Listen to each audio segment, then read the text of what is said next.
ನಾನು ನಿಮ್ಮ ಸುರೇಶ್ ಹೆಡಗಲು. ನಿಮ್ಮನ್ನು ಮತ್ತೊಂದು ಕಥೆಯೊಂದಿಗೆ ಇವತ್ತಿನ ದಿನ ಮತ್ತೆ ಭೇಟಿ ಮಾಡ್ತಾ ಇದ್ದೇನೆ.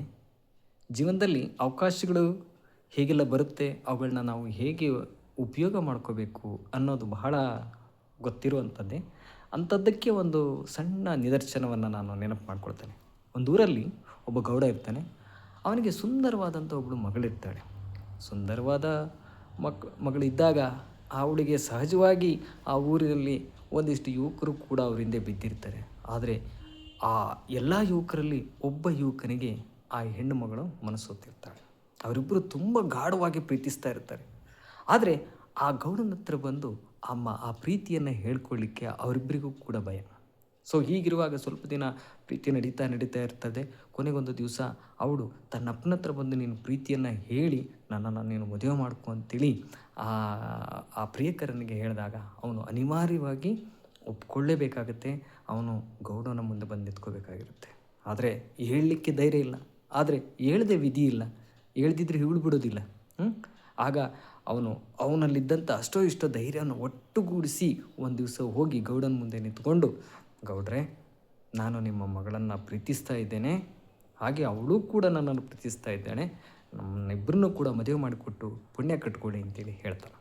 ಗೌಡನಿಗೆ ಎಲ್ಲಿಲ್ಲದ ಕೋಪ ಬಂದಿತ್ತು. ಆದರೂ ಕೂಡ ತಡ್ಕೊಂಡು, ಆಯ್ತಪ್ಪ, ನಾನು ನಿಮ್ಮನ್ನು ಮದುವೆ ಮಾಡಿ ಕೊಡ್ತೇನೆ, ಆದರೆ ಯಾರು ನನ್ನ ಅಳಿಯನಾಗಿ ಬರ್ತಾನೋ ಅವನು ನನ್ನ ಒಂದು ಷರತ್ತನ್ನು, ಅಂದರೆ ನನ್ನ ಒಂದು ಸವಾಲನ್ನು ಅವನು ಪೂರ್ಣಗೊಳಿಸಬೇಕು ಅಂತೇಳಿ. ಅದೇನು ಹೇಳಿ ಗೌಡ್ರೆ? ಅವಾಗ ಅಂದ ತಕ್ಷಣ ಮದುವೆಗೆ ಒಪ್ಪಿಕೊಂಡ ಗೌಡ ಅಂದ ತಕ್ಷಣ, ಏನು ಹೇಳಿ ಗೌಡ್ರೆ, ನಾನು ಆ ಸವಾಲನ್ನು ಪೂರೈಸ್ತೇನೆ ಅಂತಂದ. ನನ್ನ ಹತ್ರ ಗೂಳಿ ಇದೆ, ಆ ಗೂಳಿಯ ಬಾಲವನ್ನು ಯಾರು ಹಿಡಿತಾನೋ ಅವನಿಗೆ ನಾನು ನನ್ನ ಅಳಿಯನನ್ನು ಕೊಟ್ಟು ನನ್ನ ಅಳಿಯನನ್ನಾಗಿ ಮಾಡಿಕೊಡ್ತೇನೆ, ನನ್ನ ಮಗಳನ್ನು ಕೊಟ್ಟು ಅಂತೇಳಿ ಹೇಳ್ತಾನೆ. ಅಷ್ಟೇನಾ? ಇವನಿಗೆ ಅತ್ಯಾನಂದವಾಗೋಯಿತು, ಬಹಳ ಖುಷಿಯಾಗೋಯಿತು. ಅಷ್ಟೇನಾ ಆಗಿದ್ದರೆ ನಾನು ನಾಳೆನೇ ಆ ಪಂದ್ಯವನ್ನು ಏರ್ಪಡಿಸಿ ನಾನು ನಾಳೆನೇ ಅದಕ್ಕೆ ಸಿದ್ಧನೂ ಆಗಿದ್ದೇನೆ ಅಂತೇಳಿ ಉತ್ಸಾಹದಿಂದ ಹೇಳಿ ಅವನು ಆ ಒಂದು ಪಂದ್ಯಕ್ಕೆ ತಯಾರಿ ಮಾಡ್ಕೊಳ್ಳಿ ಅಂತೇಳಿ ಬಂದುಬಿಟ್ಟ. ನಾಳೆ ಬೆಳಿಗ್ಗೆ ಹೋದ, ಎಲ್ಲ ಸಿದ್ಧವಾಗಿದೆ. ಗೌಡರ ಮನೆಯ ಗೂಳಿಗಳು ಕೂಡ ತಯಾರಾಗಿದ್ದಾವೆ. ಇವನು ಕೂಡ ಈ ಕಡೆ ನಿಂತಿದ್ದಾನೆ. ಅವಳು ಅಲ್ಲಿ ನಿಂತ್ಕೊಂಡು ಅವನಿಗೆ ವಿಶ್ ಮಾಡಿ, ನಾನಿದ್ದೇನೆ, ನೀನು ಹೇಗಾದರೂ ಮಾಡಿ ಅವುಗಳನ್ನು ಬಾಲವನ್ನು ಹಿಡಿದು ಗೆದ್ದು ಬಾ, ನಾನು ಮದುವೆ ಆಗ್ತೀನಿ ಅಂತೇಳಿ ಕಾತರದಲ್ಲಿ ಅವಳು ಕೂಡ ಕಾಯ್ತಾ ಇದ್ದಾಳೆ. ಈ ಕಡೆ ಗಂಡು ಕೂಡ ತಯಾರಾಗಿ ಇನ್ನೇನು ಬಾಲವನ್ನು ಹಿಡಿದೇ ಬಿಟ್ಟೆನೋ ಉತ್ಸಾಹದಲ್ಲಿ ನಿಂತ್ಕೊಂಡಿದ್ದಾನೆ. ಆ ಗೌಡರು ಮೊದಲು ಆ ಒಂದು ಗೂಳಿಯನ್ನು ಅವರ ಇದರಿಂದ ಬಿಡ್ತಾರೆ ನೋಡಿ. ಆ ಗೂಳಿ ಹೇಗಿತ್ತಪ್ಪ ಅಂತಂದರೆ, ಆ ಹುಡುಗ ಅಷ್ಟೊತ್ತರೆಗೂ ಇದ್ದಂಥ ಉತ್ಸಾಹ ಒಂದೇ ಕ್ಷಣಕ್ಕೆ ಕಮರಿ ಹೋಯಿತು. ಯಾಕೆಂದರೆ ಅಷ್ಟು ಭಯಂಕರವಾಗಿದೆ ಆ ಗೂಳಿ. ಆ ಕೊಂಬುಗಳು, ಅದರ ಒಂದು ಕಣ್ಣುಗಳು, ಕೆಂಪಾದ ಕಣ್ಣುಗಳು, ಒಂದು ಆನೆಯಂತಹ ದೊಡ್ಡ ಬಲಾಢ್ಯ ದೇಹ, ಅದು ಮುಸುಗುಡ್ತಿರುವಂಥ ರೀತಿ, ಅದು ಬರುವಂಥ ರೀತಿ, ಅದು ಆಡ್ತಾ ಇರುವಂಥ ಆರ್ಭಟ, ಇದೆಲ್ಲದನ್ನು ನೋಡಿದ ತಕ್ಷಣ ಆಗ ಮದುವೆ ಗಂಡಿಗೆ ತಾನು ಮದುವೆ ಆಗಬೇಕು ಅನ್ನೋದೇ ಮರೆತು ಹೋಗಬೇಕು. ಅಷ್ಟರ ಮಟ್ಟಿಗೆ ಅವನಿಗೆ ಭಯ ಆವರಿಸ್ಕೊಂಡು ಹೋಗ್ಬಿಡ್ತು. ತತ್ಕ್ಷಣ ಅವನಿಗೆ ತನ್ನ ಆ ಗೂಳಿ ಬಾಲ ಹಿಡಿಯೋದಾಗಿರಲಿ, ತನ್ನ ಪ್ರಾಣ ಉಳಿಸ್ಕೊಂಡ್ರೆ ಸಾಕಪ್ಪ ಅಂತೇಳಿ ಓಡೋಗಿ ಅಂತೂ ಇಂತೂ ಒಂದು ಮರದ ಪಕ್ಕದಲ್ಲಿ ಕೂತು ಆ ಗೂಳಿಯಿಂದ ತಪ್ಪಿಸ್ಕೊಂಡು ಪ್ರಾಣದ ನಿಟ್ಟುಸಿರು. ಆ ಗೂಳಿ ಹೋಗುತ್ತೆ. ನೆಕ್ಸ್ಟು ನೋಡ್ತಾನೆ, ಆ ಗೂಳಿ ಹೋಗಿದೆ. ಅವಳು ಬಂದು, ಏನು ಹೀಗೆ ಮಾಡಿಬಿಟ್ಟಿಯಲ್ಲ ನೀನು, ನೋಡು ನಮ್ಮ ಮದುವೆ ಆಗಲ್ಲ ಹೀಗಾದ್ರೆ ನೀನು ಅಂತ ಹೇಳಿದ ತಕ್ಷಣ, ಆಯಿತು ಇನ್ನೊಂದು ಗೂಳಿ ಇದೆಯಲ್ಲ ಅದನ್ನು ನಾನು ಹಿಡಿತೀನಿ, ಬಿಡೋದಿಲ್ಲ ಅಂತೇಳಿ ಅವನು ಆ ಇನ್ನೊಂದು ಗೂಳಿಯನ್ನು ಬಿಡಲಿಕ್ಕೆ ಹೇಳ್ತಾನೆ.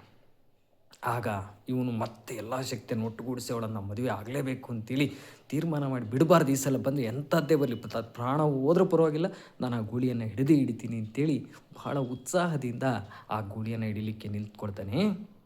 ಆ ಗೂಳಿ ಬಿಡ್ತಾರೆ ನೋಡಿ, ಅದು ಮೊದಲನೇ ಗೂಳಿಗಿಂತಲೂ ಇನ್ನೂ ಭಯಂಕರವಾಗಿತ್ತು. ಆ ಗೂಳಿಯನ್ನು ನೋಡ್ತಿದ್ದಾಗೇ ಹುಡುಗನಿಗೆ ತಾನು ಎಲ್ಲಿದ್ದೀನಿ, ಏನು ಮಾಡ್ತಾ ಇದ್ದೀನಿ ಅನ್ನೋದೇ ಮರ್ತೋಗ್ಬಿಡ್ತು. ಅಷ್ಟರ ಮಟ್ಟಿಗೆ ಆ ಗೂಳಿಯ ಆರ್ಭಟ ಇತ್ತು. ತತ್ಕ್ಷಣ ಮತ್ತೆ ಹಾರಿ ಓಡೋಗಿ ಮತ್ತೆ ಬಚ್ಚಿಟ್ಕೊಂಡು ಆ ಗೂಳಿಯಿಂದಲೂ ತಪ್ಪಿಸ್ಕೊಂಡ.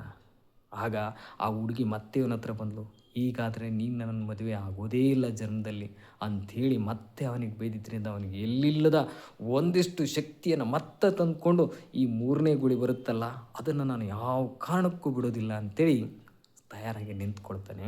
ಆ ಮೂರನೇ ಗೂಳಿ ಬರುತ್ತೆ ನೋಡಿ. ಆ ಗೂಳಿಯನ್ನು ನೋಡಿ ಇವನಿದ್ದಂಥ ಶಕ್ತಿಯನ್ನು ಏನಾದರೂ ಮಾಡಿ ಪ್ರಯೋಗಿಸಿ ಅದನ್ನು ಹಿಡಿದು ಅದರ ಬಾಲವನ್ನು ಹಿಡಿದು ನಾನು ಇವುಗಳನ್ನು ಮದುವೆ ಆಗಲೇಬೇಕು ಅಂತೇಳಿ ಹಠ ತೊಟ್ಟು ಪ್ರಾಣ ಹೋದರೂ ಪರವಾಗಿಲ್ಲ ಅಂತ ಧೈರ್ಯದಿಂದ ಎದುರಿಸ್ಬೇಕು ಅಂತ ನಿಂತ್ಕೊಂಡಿದ್ದಾನೆ. ಆ ಗೂಳಿ ಬರ್ತು ನೋಡಿ. ಅದು ಹೆಂಗಿದೆಯಪ್ಪ ಅಂತಂದರೆ ಈಗಲೂ ಆಗಲೂ ಬಿದ್ದೋಗೋ ಥರ ಇದೆ. ಅದನ್ನು ನೋಡಿದ ತಕ್ಷಣ ಇವನಲ್ಲಿ ಎಲ್ಲಿಲ್ಲದ ಉತ್ಸಾಹ ಬಂದ್ಬಿಡ್ತು. ಅಯ್ಯೋ, ಈ ಥರದ ಗೂಳಿನ ಇದನ್ನು ನಾನು ಬಿಡೋದೇ ಇಲ್ಲ, ಮೇಲೆ ಬಿದ್ದು ನಾನು ಹಿಡ್ಕೊಳ್ತೇನೆ ಅಂತೇಳಿ ಅದು ಬರ್ತಾ ಇದೆ. ಇವನು ಉತ್ಸಾಹದಿಂದ ಓಡಿ ಹೋಗಿ ಆ ಬಡಕಲು ಗೂಳಿಯ ಮೇಲೆ ಬೀಳ್ದು ಬಾಲವನ್ನು ಹಿಡಿಬೇಕು ಅಂತೇಳಿ ಹೋಗಿ ನೋಡ್ತಾನೆ. ಹಿಂದ್ಗಡೆಗೆ ಆ ಗೂಳಿಗೆ ಬಾಲನೇ ಇಲ್ಲ. ಆಗ ಅವನಿಗೆ ಬೆಚ್ಚಾಗ್ತದೆ, ತನ್ನ ತಪ್ಪಿನ ಅರಿವಾಗ್ತದೆ. ಅಯ್ಯೋ, ಈ ಗೂಳಿಗೆ ಬಾಲನೇ ಇಲ್ವಲ್ಲ ಅಂತೇಳಿ.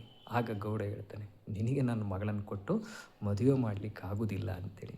ಸೊ ಈ ಕಥೆಯ ನೀತಿ ಏನು ಅಂತಂದರೆ, ನೀವೆಲ್ಲರೂ ಕೂಡ ಅವಕಾಶ ಬಂದಾಗ, ಎಣ್ಣೆ ಬಂದಾಗ ಕಣ್ಣು ಮುಚ್ಕೋಬಾರ್ದು ಅಂತಾರಲ್ಲ, ಹಾಗೆ ಅವಕಾಶ ಸಿಕ್ಕಾಗಲೇ ಅವುಗಳನ್ನು ಉಪಯೋಗಿಸ್ಕೊಂಡ್ಬಿಡಬೇಕು. ಮತ್ತೆ ಮತ್ತೆ ನಾವು ಅವಕಾಶಕ್ಕಾಗಿ ಕಾಯಬಾರ್ದು. ಇವನಂತೆ ಮದುವೆಯಿಂದ ವಂಚಿತರಾಗಬೇಕಾಗತ್ತೆ ಅಂತೇಳಿ ಹೇಳ್ತಾ ಇವತ್ತಿನ ಕಥೆಯನ್ನು ನಾನು ಮುಗಿಸ್ತಾ ಇದ್ದೇನೆ. ಮತ್ತೊಂದು ಕಥೆಯೊಂದಿಗೆ ನಿಮ್ಮನ್ನು ನಾನು ಮತ್ತೆ ಭೇಟಿಯಾಗ್ತೇನೆ. ಅಲ್ಲಿವರೆಗೂ ನಮಸ್ಕಾರ.